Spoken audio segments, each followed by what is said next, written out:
Kapag ako tapos yung mga naganda. Ngayon, huwag ka mo namang laban kasi pagod eh. Oh my God! Pag itong ganitong galawan, pag Pasyal may tayo sa masyado. Dumasan. Ha? Kasal tayo sa Dumasan. Masagal. Ano ba Magkano natin? ka, doon eh, magbili ka ng swimsuit mo. Since ano yun? Diyan, pangit yun ah. Mag-swimsuit ka. Ang gagawin natin ng Mag-two-piece maligo. ka pala, mag-two-piece. Buti sana kung ano, yung malinis yung tubig. Malinis Baka na doon. tunaan ng kalabaw yun. Disgrasya tayo. Hindi, pumunta sila sekretary nga eh. Hmm? Natinot yun. Anong gawin na? Anong ginawa na daw? Iligo. Malayo daw yun. Malayo daw yun.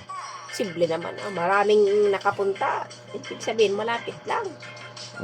Sige ah. Ang malayo talaga yung pinuntahan natin doon sa bundok ay namin pala. Saan ba na Sa yun may sa? falls. Doon, sa pinakataas na.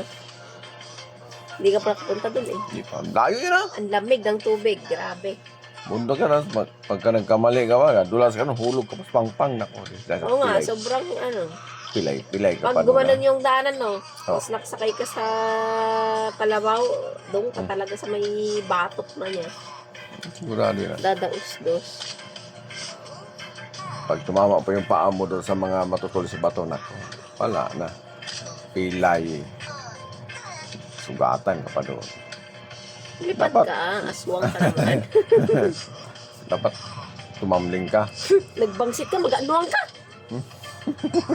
Ano yan? Yun o. Kaya siguro.